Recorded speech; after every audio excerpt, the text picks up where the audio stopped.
Hello everyone. Today I brought the second part of the video in continuation of the first video in research methodology for PhD program in geography. भूगोल में एक video already आपको upload किया जा चुका है और दूसरा उसी का पार्ट जो उसी के कंटिन्यूएशन में है वह आज आपके सामने है, जिसमें आप साइंटिफिक मेथड ऑफ रिसर्च देखेंगे, डेटा कलेक्शन देखेंगे, ये डेटा को किस तरह से एनालिसिस करना है इस पर देखेंगे। इस पर पीएचडी प्रोग्राम के तहत जो प्रेस्क्राइब्ड सिलेबस है उसमें क्या सिलेबस में रखा गया है उसकी चर्चा आज आपसे हम करते हैं, जिसमें सबसे पहले बात करेंगे साइंटिफिक मेथड्स का जो आपके सिलेबस के अंतर्गत शामिल किया गया है।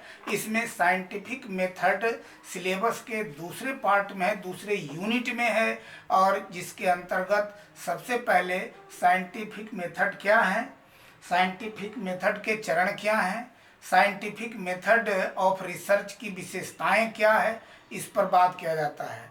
फिर परंपरागत एवं प्राचीन पद्धति क्या थी रिसर्च, पहले रिसर्च करने का परंपरागत विधियां क्या है और वर्तमान के समय में जो वैज्ञानिक विधि के द्वारा रिसर्च किया जाता है, शोध किया जाता है, उसमें क्या अंतर है, दोनों में मिलान करना है, दोनों को एक दूसरे से डिस्टिंग्विश करना है। फिर जो सिद्धांत उसमें बनाया जाएगा वह इवैल्यूएशन ऑफ द थ्योरी करना है।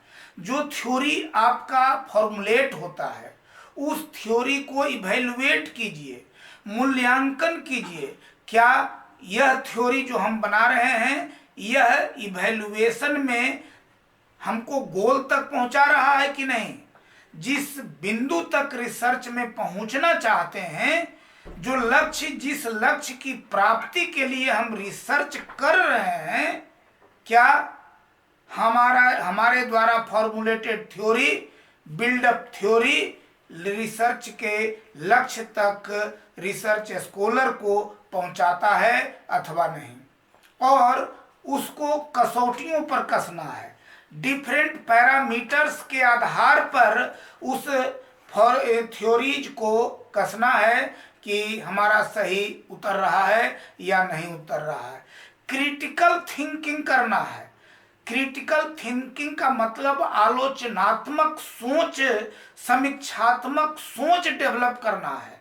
समीक्षात्मक सोच के तहत न केवल आलोचना आती है बल्कि उसका in favour of the theory भी आता है। थ्योरी के फेवर में क्या है, पक्ष में क्या है और विपक्ष में क्या है, इसकी भी बात उसमें की जाती है।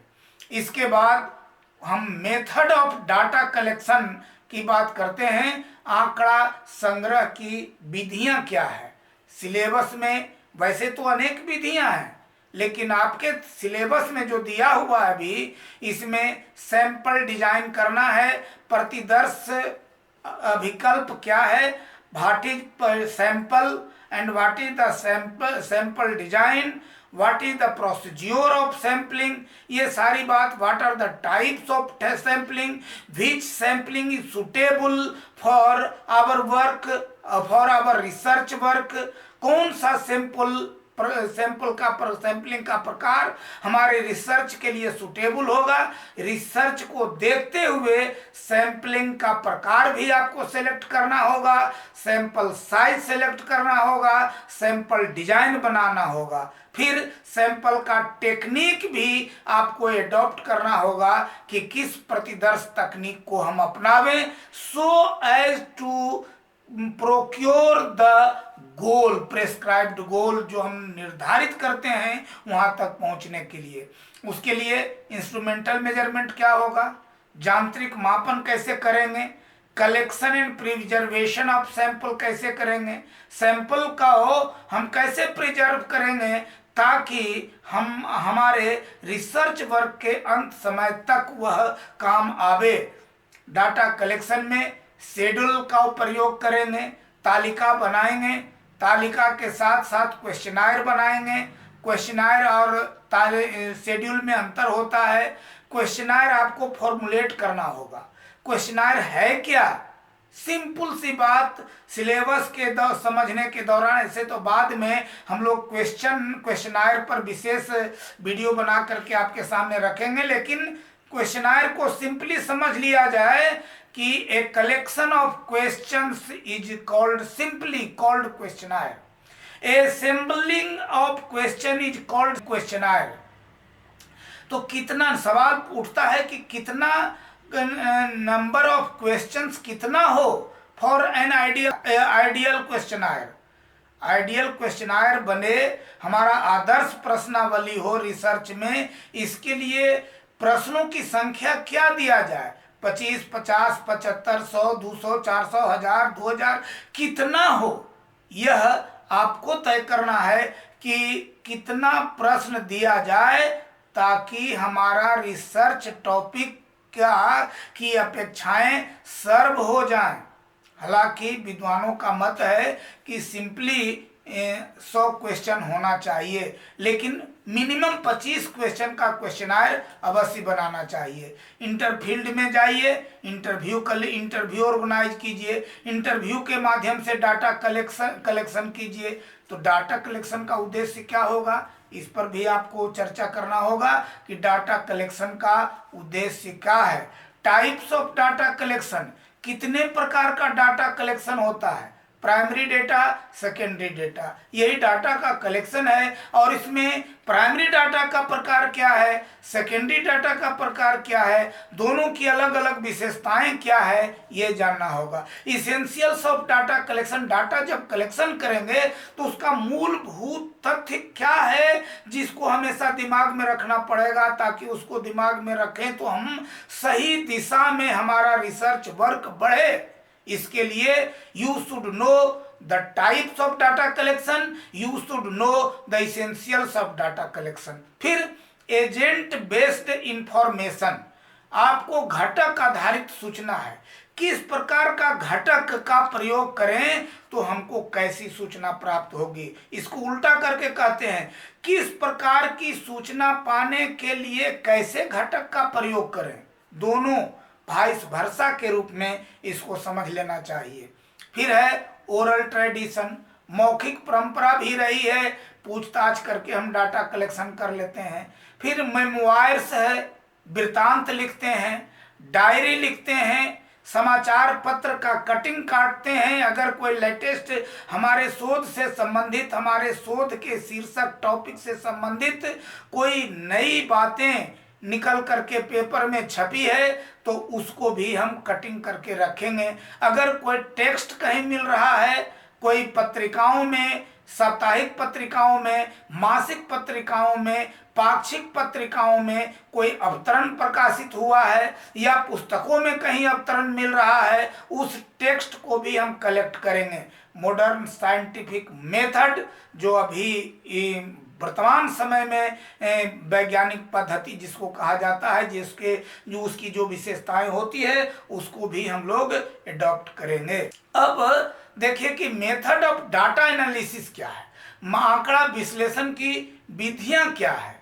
तो विधियों में सबसे पहले अनुभववाद, आपने अनुभव क्या किया, आप अनुभव के आधार पर क्या पा रहे हैं, एम्पायरिसिज्म अप्लाई करना है सबसे पहले, और एम्पायरिसिज्म के बाद लॉजिकल पॉजिटिविज्म को अपनाइए, था उससे तर्क कीजिए, और तार्किक प्रत्यक्षवाद जो प्रत्यक्ष रूप से आपके समक्ष आता है वह आपका फाइंडिंग्स होगा, वह आपका तथ्य उभर करके आएगा जिसको आप अपने रिसर्च में शामिल करेंगे। इसके लिए स्टैटिस्टिकल इंडक्शन आवश्यक है, सांख्यिकी प्रेरण, मैथमेटिकल इंडक्शन, गणितीय प्रेरण का प्रयोग करना होगा, काउज एंड इफेक्ट एनालिसिस का प्रयोग करना होगा, मॉडल्स एंड एनालॉजीज का प्रयोग करना होगा, और स्टैटिस्टिकल मॉडल्स को फॉर्मुलेट करना होगा, से मैथमेटिकल मॉडल्स को फॉर्मुलेट करना होगा,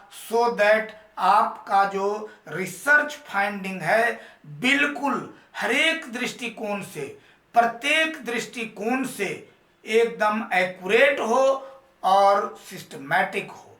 simulation in physical and human geography, physical geography में सिमुलेशन की विधियों को जानना है, ह्यूमन ज्योग्राफी में जो सिमुलेशन की विधियां हैं उस पर विचार करना है और उसको भी आप अपने रिसर्च में शामिल करेंगे। इसके साथ आपको एक प्रिपरेशन ऑफ प्रोजेक्ट वर्क की तैयारी करना है कि और प्रोजेक्ट वर्क की तैयारी करके आपको सबमिट करना होगा। फिर लिटरेचर रिव्यू लिखना होगा। लिटरेचर रिव्यू का मतलब साहित्यावलोकन, यानी पूर्व में जो भी साहित्य हैं, जो भी लिटरेचर छपे हुए हैं, पूर्व के शोधकर्ता उस पर जो भी शोध कर चुके हैं, उन सारे लिटरेचर्स को, उन सारी साहित्यों को एक अवलोकन करके आपको स्पष्ट रखना पड़ेगा कि this is the previous literature and my research work is on another way from the previous literature.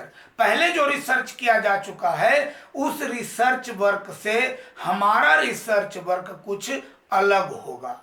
फिर इस संदर्भ में आपको कंप्यूटर एप्लीकेशन की भी जरूरत पड़ेगी, डाटा कैलकुलेशन में, टेबुलेशन में, टेबुलेशन के साथ साथ उसके एनालिसिस में, मॉडलिंग में, इन सभी में, जनरलाइजेशन में हर समय कंप्यूटर एप्लीकेशन की आवश्यकता होगी। आपको कंप्यूटर एप्लीकेशन जानने की भी आवश्यकता होगी, कैसे फोल्डर बनाएं, कैसे फाइल बनाएं, कैसे एमएस ऑफिस पर काम करें, एक्सेल पर काम करें, एमएस वर्ड पर काम करें, पावर पॉइंट पर काम करें। पावर पॉइंट के पर जब आप काम करते हैं तो आप अपने वर्क को डिस्प्ले कर सकते हैं। आप अपने पीएचडी के वाइवा में आप उसको डिस्प्ले कर करके आप वाइवा दे सकते हैं। बीच में यूजीसी का जो रेगुलेशन है उस रेगुलेशन में भी आपको बीच बीच में भी पावर पॉइंट पर प्रेजेंटेशन करने की आवश्यकता होगी, इसलिए पावर पॉइंट जानना